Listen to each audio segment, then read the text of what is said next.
Hetapu and namaste. This is Kasak Ma Keparu with another broadcast here for you. And today, I want to talk to you today about secret agents of destruction revealed. And what that is I want to talk to you about how certain agents or agents provocateurs get into groups or organizations and bring them down. And this is sanctioned by our government or secret ops divisions of our government and what they do, how they're created and whatnot. So I'll get into some of that. But first of all, I want to say that we just got through with our Ma'at class and it was really good. And I never get tired of talking about Ma'at. She's my favorite deity. And what I found most interesting about it was that how a lot of people bring their Western type of ideology to the classroom setting. And, you know, we talk about interesting things that really are more complex because Western way of thinking tends to generalize a lot of things and romanticize things. So we start to think, well, doesn't it work this way or shouldn't it be this way? I'm like, well, there are more shades of gray than that. For example, when you talk about the concept of Ma'at and Tahuti, or if you're talking about the law, you have to understand that the law is meant to be applied on an individual basis, and it's unique to Tahuti, who is the scribe or wisdom to be able to apply the law, and that the law is not meant to be just a blanket set of rules that is applied to everyone equally. So that's why you have the law and the measure of the law, Tahuti, and they must go together like husband and wife, which is what they are. But our society tells you that you have these 10 commandments or man-made laws, you know, the legal set of laws, and that these are what you are to be held to. But there is no wisdom or no guidance on how those laws have to be applied to you as an individual based on your individual circumstances. And the reason being for that is because man cannot determine what is in another man's heart or understand the motivation behind something. One man may commit a crime, but his motivation was in stealing to feed his children. Another man stealing would be done, his motivation would be out of greed. But you can't determine that because you don't have the ability to look into his heart or his mind and see what's his motivation. This is why Tahuti, supreme wisdom, Tahuti knows all. And so he would be able to make that determination. Of course, we know Tahuti is called thought, you know, and also Crowley created the Book of Thought, or sometimes Tahuti is referred to as Hermes. So, and this is because Western world elevates the mind, specifically the left brain. So they believe that everything can be written down, documented, and applied that way, where we know that in ancient cultures that many things weren't written down because you had to tune into a higher consciousness, again, Tahuti, to intuit the wisdom and knowledge to be able to apply it. Hence, we know that the pyramids, that the great engineering feat of the pyramids, we have no record whatsoever of how they were built. Of course, this is why these civilizations were so advanced. Hence why, again, when the Egyptologists went to Egypt to research the culture of Egypt, and they said, we could not find any records that they had an actual religion because that was not written down as such. It was orally passed on from lineage to lineage. So you're talking about something that's totally alien to Western culture. So you have to understand that. And that's why many students, when they come and I'm trying to impart to them some knowledge that's totally different from what they're used to, which is everything's written down, everything's cataloged, everything's named, there's a nomenclature for everything. It gets dealing with something that is of a higher consciousness to them is a bit difficult to conceptualize for them. You know what I mean? So the ancient Kemetic people, they were able to get into fifth dimensional ascension. They were able to travel and astral project to different dimensional realms. So having the left brain try to think about that in a concrete way was very difficult That's very difficult for Western science and academia to do, you know, unless you're born into a right brain culture, which can easily say, oh, that's understandable. You know what I mean? Which is why you see Western civilization is now has so many issues and irreconcilable differences, because they don't know how to hold two ideas which may seem contradictory but yet are complementary. They don't see how to do that. They don't understand how contradictory ideas can be complementary, because as far as the left brain is concerned, it can only polarize. It can only say one is good and one is bad, and that's the end of it. So polarization is what it does well. Whereas the right brain, it sees things that are apparently on the outside are contradictory, but really internally are complementary. So, you know, that's just something there. So again, going back to what I was saying, I see these students and they come with these Western ideas, and I have to, like, you know, kind of like reboot them in a way and say, no, life is more complicated than polarized ideas or romanticized ideas. Like if I'm telling you, like, oh, you know, falling in love is about living happily ever after. No, it's not. You know, falling in love is a continuation of a past life. So you fell in love in your past life, and there was something that wasn't finished. So you're just going to pick it up and finish it in this life. There you go. That's how it has to work.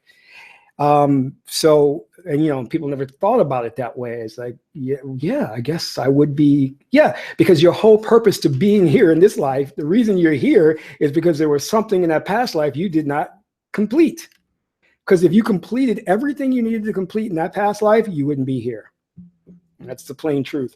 You would be Oser, you would be a sage, and you would be in the ethereal realm, helping spirits or interdimensional beings, or you would have a choice to come back here and be a sage and lead a revolution.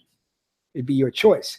But in a real sense of things, if you completed everything you did in your past life, there would be no need for you to come back here. All right? Unless you chose to do so, again, as I said before, to lead people and be a spiritual guide and guru. So think about that, you know, because we really, in the Western culture, we really look at things so simplistically, you know, and a lot of these, and that's not necessarily our fault, because you have a lot of these so-called gurus who may go to India and Africa and study with shaman, and then take from them and then regurgitate the information into a book, and the book will get on the best New York best time seller list, and then they'll be heralded or given accolades, and then, oh, you're so deep, when they just stole the information and regurgitated it. You know what I mean? But what they did was they simplified it. They took out the important details and the intricacies of it and fed it back to the Western world, and something that they could digest, and something that was microwavable, and they can get it in 2 minutes. You know what I mean? But then what you do in that case is you lose the meat and potatoes of it. You know, you lose the core system of how it's supposed to work. So if I have, like, say for example, if I have Ma'at's 42 negative confessions and I trim that down to 10 commandments, whoa, I've lost a lot there. You know what I mean? That's just an example I'm just giving you, all right? But Ma'at is not just the 42 negative confessions. In fact, that's not even important in the mythology, the 42 negative confessions. That's a very, very minor thing. It's not really important at all. The major aspect of Ma'at is the idea of the feather and the heart and the weighing and the judgment scene. And her and the whole thing about her relationship to Ra and balance and truth and justice, and her relationship to Tahuti. So it goes deeper than just 42 negative confessions, which was the 10 Commandments plagiarized, you know. But anyway, let's get into what this broadcast was supposed to be about, which the secret agents of destruction. Now, the reason why I'm doing this broadcast on this subject was because I had watched a couple of videos, YouTube videos, which touched upon this, and all I could do was pretty much throw my hands up and go about freaking time. You know, it was like, it's like finally people are catching up on what I was talking about 2, 3 years, actually 4 years ago. Because I was writing these papers and doing these broadcasts about 4 years ago, trying to communicate to people that they need to stop talking about the physicality of things and get into the metaphysical aspect of things, you know? So the whole idea behind that was we were, at the time, a lot of people were discussing the principle of jackals and how you have these agents called jackals that would go to third world countries, and their job, they were basically agents contracted by our government to go over and basically either topple the democratically elected government or democratically elected leader, or bankrupt the country over or by introducing too much of the currency there and just, destroying their dollar and things of that nature. In other words, destroying the current political system that's there to put in place a puppet leader sanctioned by the United States government so that that their policy aligns with what we want. All right. And this is done continuously. In fact, there's a couple of books I have on the subject if you want to, get more deep into it, which talks about we have these agents that go to these third world countries, and namely what we want is we want control of their banking institutions, their central banks, their currency. And if the leader who's elected plays ball, then he'll be richly rewarded. He'll get lots of money that him and his family can live off of. If he doesn't play ball, there are different means to get rid of him. We'll assassinate him. If we can't assassinate him, like Fidel Castro, we will paint him as an evil dictator and then try a political coup. We'll finance a opposition party and try to get rid of him. And if that doesn't work, then we'll do all kinds of other stuff, basically, which is involving other secret agents who will get into the country and try to influence small factions that will try to politically uprise and take control and things of that nature. So there's different means that we go through, and assassinations assassination attempts are quite common, bombings. And, another thing is like we will basically, for example, if there is a drug cartel or is there an opposition party, we will arm the opposition party or the drug cartel. We'll fully finance them and arm them and help them to overthrow the president or leader there. And we've done this a lot of times, so, and this is where you'll get an influx of the drugs, because, we could stop these drugs, but we back certain drug cartels and parties, and it's very complicated, convoluted thing that's been done and that we do. But these are these secret agents that go in and cause havoc and destruction and disrupt the current political parties and overthrow the governments, and we continually do this. You see, this is what's going on in Libya, and it's happened so many times over. Saddam Hussein, and I mean, the story goes on and on and on. And the agenda, it's there was a book that came out called The Grand Chess Game, I think it was called. And the agenda, of course, is global domination. But let me get back to the point of what I was saying. The point that I was making when a lot of these individuals were coming out and they were exposing this information, and I was like, yeah, that's all true, but you're forgetting that there is a higher level to this that's done. And that's the metaphysical aspect of this. And what I was trying to tell people 4 or 5 years ago, and when I was writing my papers, was about, you forget that those who control the planet are deeply and heavily involved in occultism, and that they use occult powers to control and manipulate minds to do their bidding. And, we've all heard of like MK Ultra and mind control and the Manchurian Candidate, but it's more sophisticated than any of that. That's when you see things like that are portrayed in TV and movies, what that means basically is that we've become far more advanced than that. They're only telling you that type of technology because it's old. It's like it'd be the equivalent of me showing you bow and arrows and how we built them and how we made them, knowing that we have automatic weapons now. You know, we have grenade launchers, we have AK-47s, we have all this stuff, while me just revealing to you, oh, take this bow and arrow out, you know, knowing that we've got all this more powerful equipment. And that's how it's done, you know. So if you're seeing the stuff about MK Ultra and all that, rest assured, the stuff that they have is much more advanced. Now, going back to the occult powers behind it, one of the things I had went out there and talked about was the concept of ergomor, right? This is a thought being, a thought energy. And I'm going to read to you, and you can actually look this up, and I'll spell it for you. It's EGREGORE. And let me read to you the definition of this. It says, if you Google this, it is an occult concept representing a thought form or collective group mind, an autonomous psychic entity made up of and influencing the thoughts of a group of people. Okay, now keep that in mind. I got to read this again. This is powerful. Is an occult concept representing a thought form or collective group mind, an autonomous psychic entity made up of and influencing the thoughts of a group of people. This is, you Google this, EGREGORE, it comes up on Google. Why would this come up on Google? Because this is legit.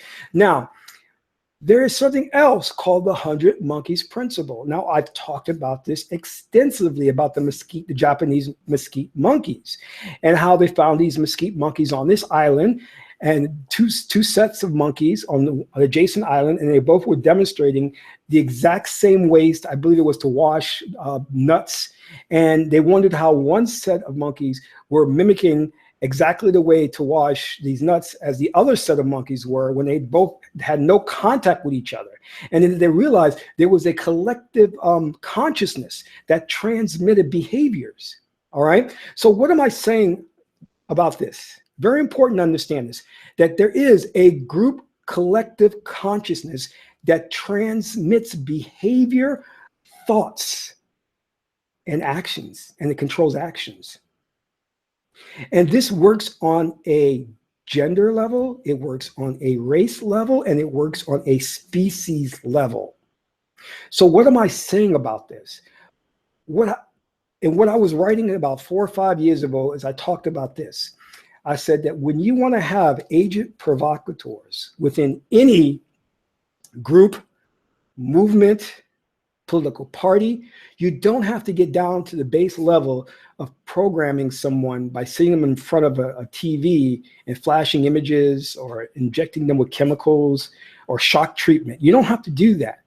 You can program them through an ergomor, a thought entity. The occultists have known this for centuries. This has been practiced from ancient times. Do you get what I'm saying? What I am saying is this. There are people that are walking around in today's world who are already pre-programmed agents. All right? And that their job is to oppose a revolutionary movement, to oppose a political party, or to oppose an agenda. That is their job. And it is what has been programmed in the collective consciousness through this thought form entity, like a virus. Because see, the collective consciousness of the people can be hacked, very easily can be hacked, and can be programmed to do certain things. You and I can be programmed to do certain things that are diametrically opposed to our well-being. Yes. And there are people who are walking around that are programmed and doing it already. Case in point, how are people allowed to go around smoking when they know that smoking causes death? But no one is in an uprising and saying, well, this is terrible, this is bad. And the tobacco companies are getting rich. They're targeting certain racial groups, poor people, to buy their product. How were they allowed to do this? You know, I'm not saying that there's a thought form created that's working on their behalf. I'm not saying that, but what I am saying to you is that these thought forms, these entities exist, and they're weaponized, and they are created specifically to stop certain revolutions, to stop certain groups. And what I am saying is that they were instrumental in stopping the civil rights movement. That's what I do know for a fact, by creating certain agents who worked against the civil rights movement. And they actually now are agents that are working to put in place other groups or other movements, that these movements will oppose life-affirming other life-affirming parties, meaning parties that will benefit you. But these groups will prevent those parties from coming to fruition. Does this make sense? You see how important what I am saying, how dangerous what I'm talking about is.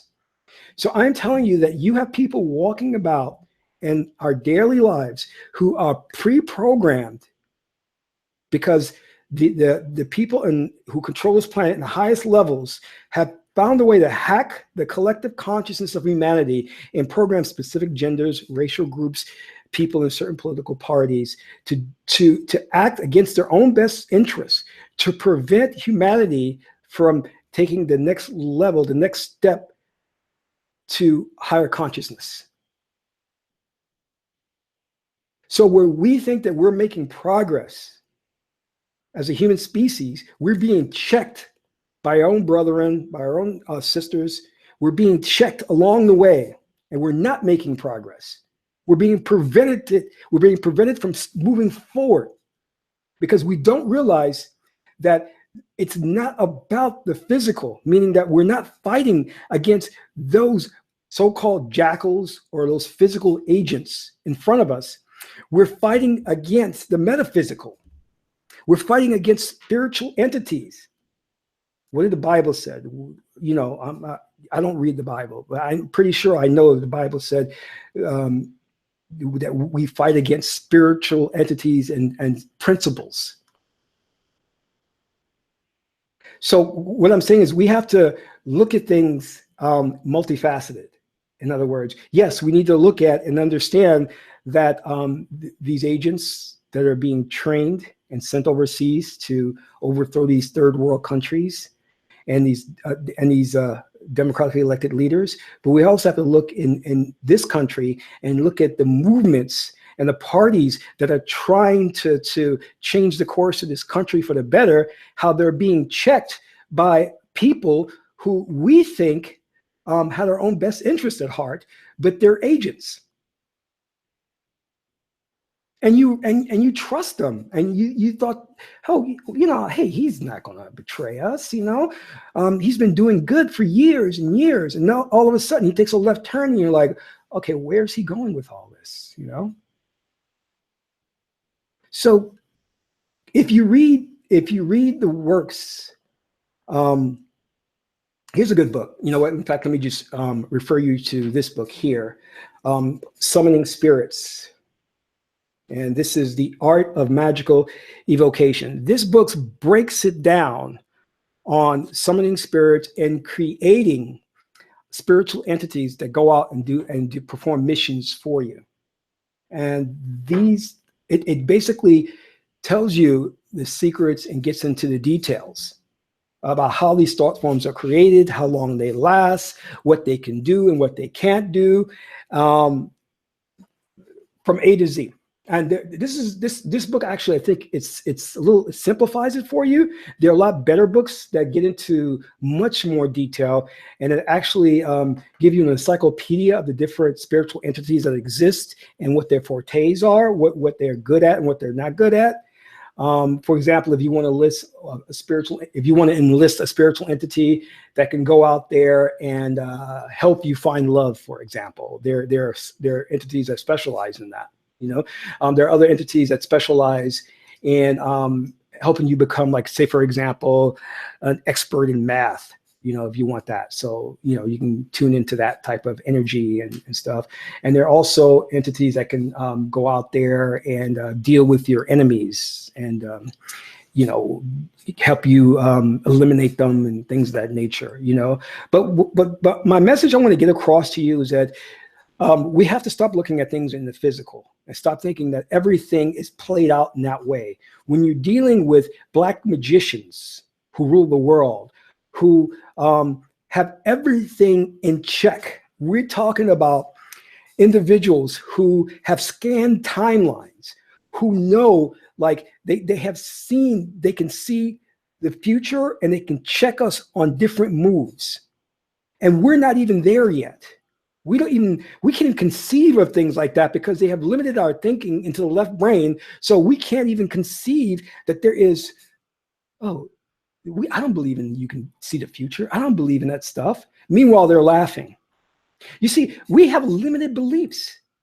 We actually are dumbed down and stupid because we cannot conceive of that stuff.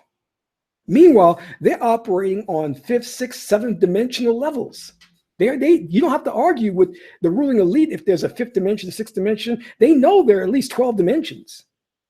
But, talk to the average person in the street and you'll have a hard time convincing them there's a 5th dimension. You have a hard time convincing them that there's interdimensional beings. Where the ruling elite, they're communicating with interdimensional beings all the time. Who do you think is telling them what's going to happen in the future? Because the interdimensional beings are going out there, scanning the timeline and coming back and saying, all right, this is what you need to do. We're in trouble. We're freaking in trouble. We're in trouble because we're trapped in concrete left brain thinking. We have cast away the knowledge of our ancestors.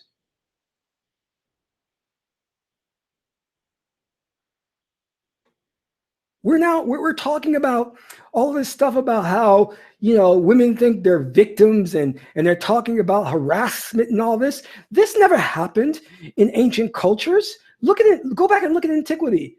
You could go look at Egypt. Go look at Africa. Every statue you saw, the woman and man were on equal levels, sitting together. They were always valued together, equally. This whole thing now about, Me Too and harassment, it's only come about now because of the left brain thinking. This is how we've screwed up. We got to go back to the ancient teachings and look at what our ancestors did and look what they built. Because they built everything and left everything for us in the hieroglyphics.